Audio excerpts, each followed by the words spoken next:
So, wir sind hier angekommen im zweiten Training, 24-Stunden-Training auf der Sofa Back to Survival.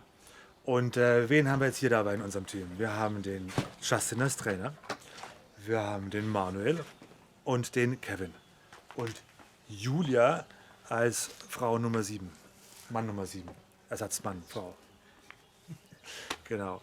Ja, falls jemand krank wird, ganz logisch, wir müssen natürlich auf alles vorbereitet sein.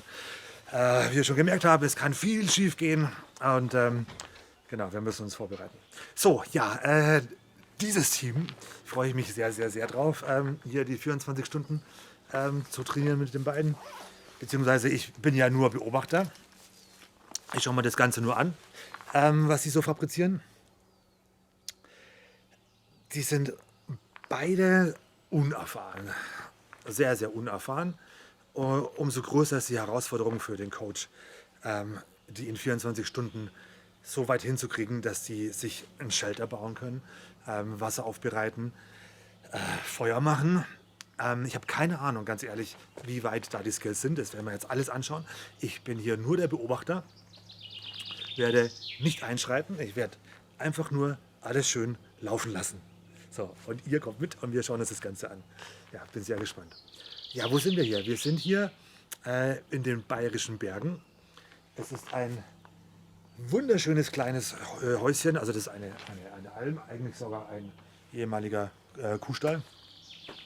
Schön umgebaut. Es ist traumhaft schön hier oben. Wir dürfen hier auch nur hochfahren mit einer Sondergenehmigung. Wir sind mitten im Wald, was natürlich uns eine mega gute Trainingsmöglichkeit gibt, weil es schon sehr nah an den tatsächlichen Gegebenheiten ist, die die Teilnehmer dann vorfinden werden. So, ja, also wir haben hier, die Natur ist schon ein bisschen fortgeschritten, Gott sei Dank. Es sprießt schon überall ein bisschen, man kann hier schön was finden. Habe schon ein paar Sachen entdeckt. Ja, mal sehen, was die Jungs so entdecken, was die so lernen. Also, so weit, so gut. Wir warten noch, bis sie ankommen. Die fahren hier mit der Gondel hoch und marschieren dann hier rüber zu der Alm. Also, wir warten.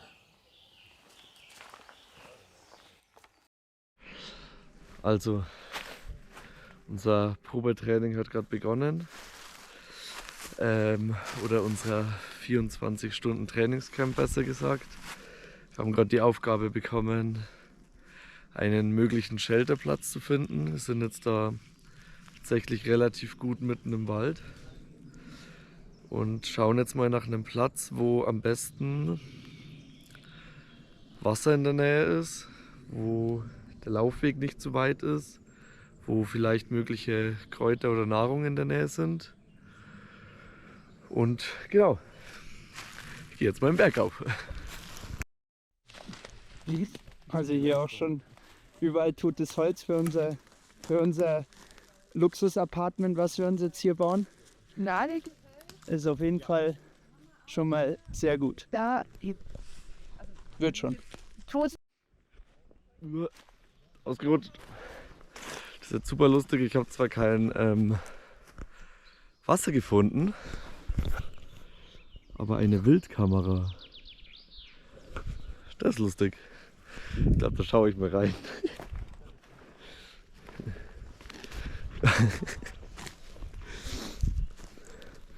Hallo.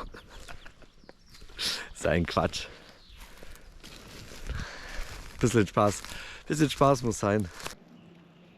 Wir haben jetzt hier das Glück oder das Pech, wie auch immer man das sagen möchte. Es wird ein wunderschöner Frühlingstag. Es sind 22 Grad angesagt. Ja, und ja, genau so geht es auch weiter. Genau, das ist total realistisch. Und so wird es dann auch passieren, wenn die allein ausgesetzt sind.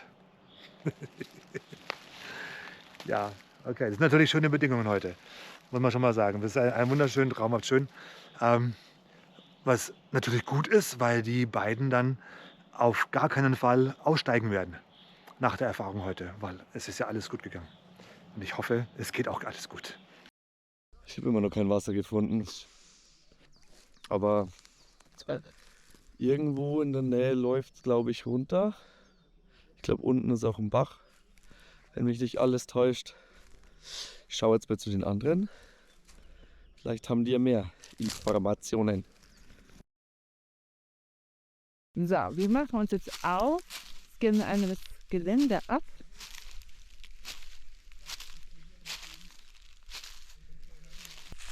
Da haben wir einmal Schlüsselblumen, da können wir uns Tee machen, weil die Blüten essen.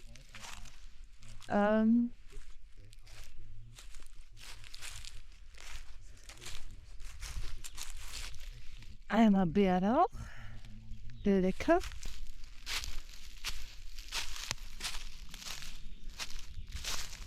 Sagen wir,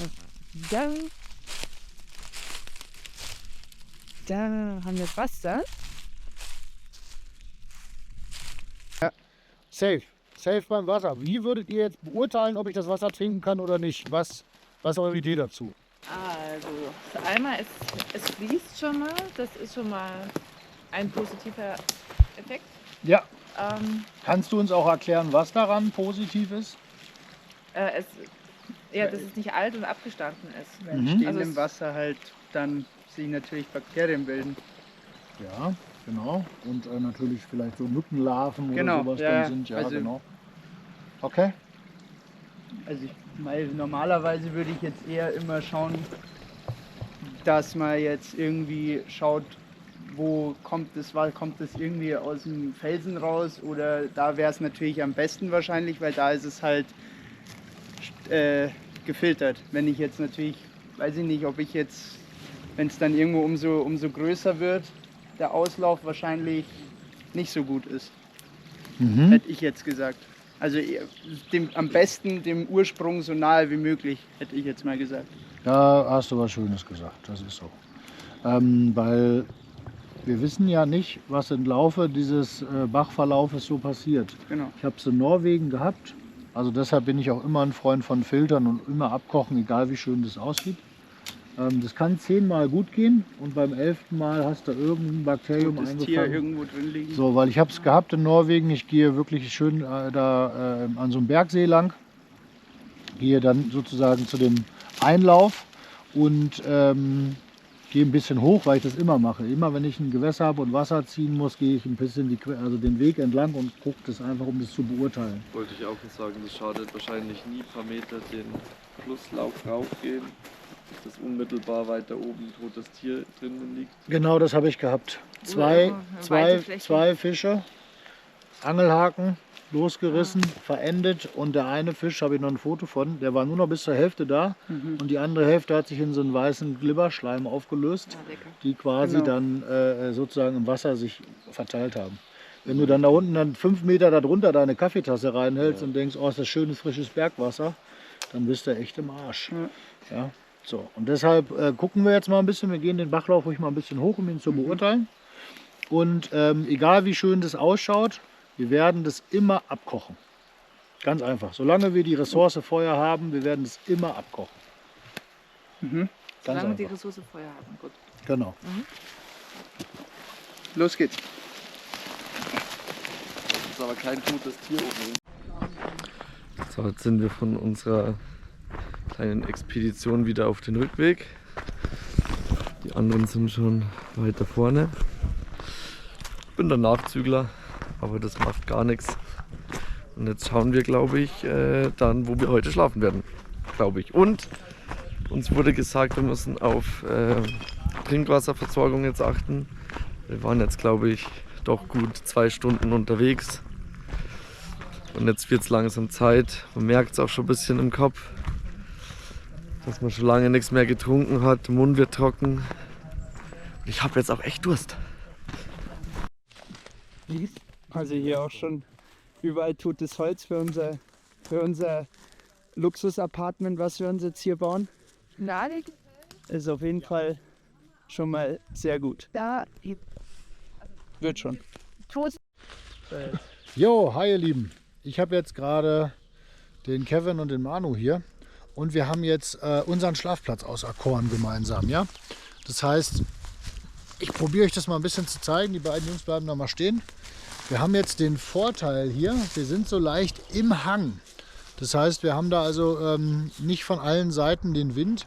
Wenn wir nach oben schauen, haben wir kein gefährliches Totholz über uns hängen. Und ja, wir haben einfach auch einen Spot, wo wir, ihr seht es an der Sonne, nicht der Witterung komplett ausgeliefert sind. Ja? Und der Manu erklärt uns jetzt mal, was so unsere Idee für den Shelter ist.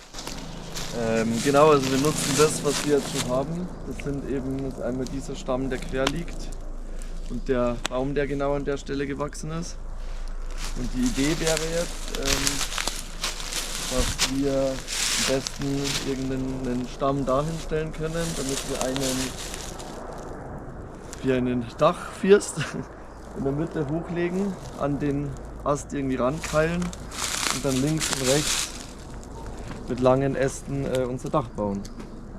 Fürs Bett haben wir dann vorgesehen, einen Bettrahmen zu bauen und den mit Laub, Reisig, Ästen und von der anderen Fläche da hinten mit Moos aufzufüllen und dann sollte das gut weich sein. Genau. Leute, ich würde sagen, das klingt nach einem geilen Plan. Jetzt müssen wir mal nur gucken, wie es ausschaut, wie gut die Jungs das hinkriegen.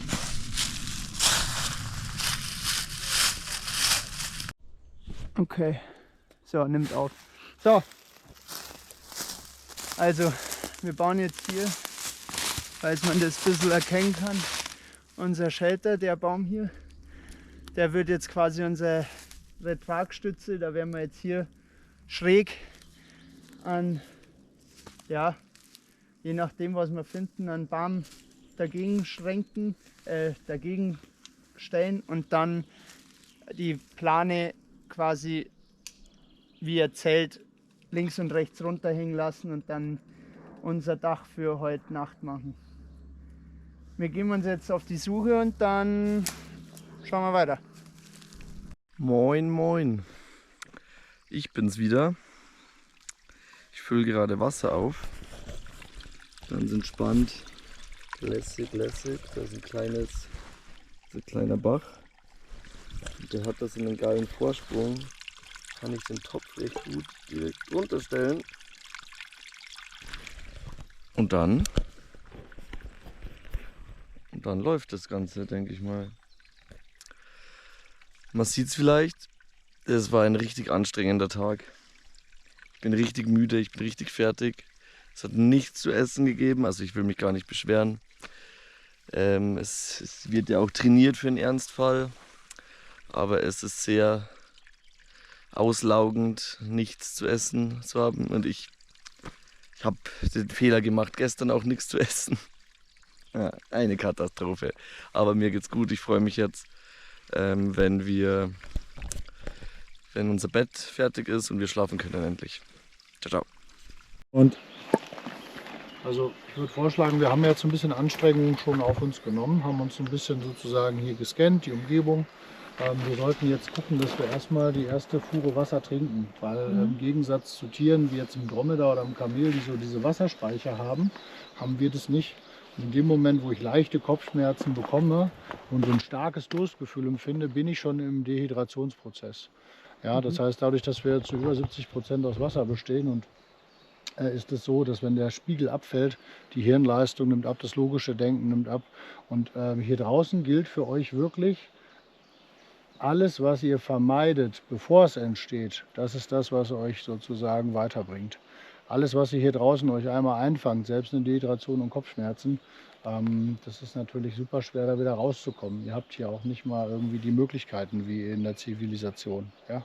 Das heißt, regelmäßige Serviceintervalle sind so wichtig. Ja? Das heißt also spätestens unter körperlicher Last müsst ihr spätestens alle halbe Stunde trinken. Und wenn ihr so ein bisschen, sag ich mal, im Ruhemodus seid, alle 2-3 Stunden, immer so einen kleinen Schluck. Ne? Genau, und deshalb also mein Tipp, kleine, moderate Dosen und dann kontinuierlich, nicht zu lange warten. Also nicht sagen, ich bin im Bauwahn und baue dann irgendwie 12 Stunden meinen Shelter und merke dann nach 8 Stunden, scheiße, ich habe gar nichts getrunken. Gab also viele Alone-Teilnehmer, die sich ein Mega-Shelter gebaut haben und danach vollkommen in Kräfte zusammengebrochen sind und sich haben abholen lassen. Ja, das könnte mir passieren. Das sind alles Experten. Für den Nur Eingriff. das hört halt alles auf, wenn es darum geht, es auch wirklich einzusetzen. Ja. Das sind Sofa-Experten, das sind Leute, die können jetzt alles in der Theorie. In der Wirklichkeit fühlt sich es dann aber ganz anders an. Da müssen wir echt Weil ein Shelter bauen, wenn du das jetzt hier machst, du baust den Shelter. Danach gehst du auf die Hütte, ruhst dich aus und trinkst weiter. Und dann baust du weiter. Und dasselbe machen die dann draußen in der Natur, in der Wildnis. Da gibt es aber da keine Erholung mehr. Weil da gibt es noch keine Hütte, wo man hingehen kann. Wo man was essen kann, wo man was trinken kann. Die brennen sich aus und dann haben sie eine Blockhütte gebaut und drücken den Kopf. So ist das. sind schon dieselben. Dass ich die jetzt vermische oder so. Nicht, dass der giftig und dann wird neutral draus. Ja doch, sind schon die gleichen. Und jetzt habe ich viel. Na Kevin, wie fühlst du dich Ja. mit Trinken? Hättest du Immer es noch? gedacht, Ja. hättest du es gedacht, dass du schon dehydriert sein könntest? Nee. Also, natürlich, es ist, meistens merkt man es ja immer dann, wenn es erst zu spät ist. Aber man muss halt natürlich jetzt schon schauen, dass man einen Vorrat beziehungsweise halt auch ein bisschen vorsorgt, dass es halt, wenn es dann doch mal zu einer Situation kommt, dass man sich schlecht fühlt oder so, dass man nicht dann erst sich auf die Suche begeben muss. Also es wäre jetzt Also schon... Vorrat, wie würdest du das machen im Vorrat? Ja, also natürlich, ich koche jetzt natürlich hier nicht nur einen halben Liter ab, damit ich dann den für die nächste Stunde zur Verfügung habe, sondern wenn, dann koche ich jetzt natürlich schon, wenn ich die Möglichkeit habe, mehr Wasser abzukochen, dann koche ich jetzt natürlich das Maximum ab und versuche dann halt irgendwie es in Behältern oder so halt zu füllen oder halt irgendwo halt abzustellen, wo ich jetzt das wieder weiter verwerten kann. Das wäre halt auf jeden Fall eine gute Idee schon mal zu den ganzen anderen Aufgaben und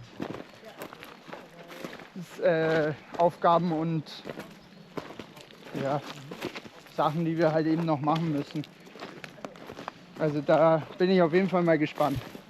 Und was uns natürlich unser Chef noch erzählt, auf was wir alles achten müssen. Weil es ist schon, also gerade mit den ganzen Pflanzen finde ich, ist schon, das ist halt zum Beispiel eine Sache, wo ich halt gar keine Ahnung habe. Und da ist halt schon wichtig, auf was muss man schauen, welche Pflanze ist giftig, welche kann man essen und lieber halt, so wie er schon gesagt hat, 1 oder 2 merken und nicht 15, damit man halt auf der sicheren Seite ist. Dass, wenn halt mal was wäre, nicht, dass man sich dann irgendwie vertut und dann ja, in Gefahr kommt. Also da finde ich schon, das ist schon ein sehr wichtiger Punkt, was er gesagt hat. Ja. Okay.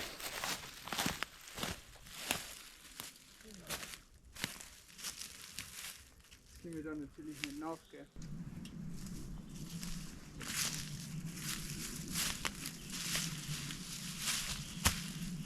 Oh, gerade schön ist.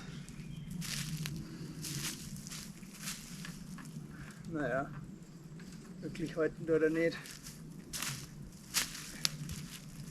Wirklich halten tut das nicht. Nix, gell? Das hält nicht. Aber die Schnur ist tatsächlich. Ich glaube, ich ziehe die nochmal schnell runter, damit wir da bis oben die Äste wegmachen. Und nicht, dass unsere Plane reißt. Ja. Wo sind denn die Dokumente? Ja, halt mit dabei. Dokumente. So. Ich komme halt da nicht hoch, gell? Ich bin halt zu klein. Warte mal, ich baue das.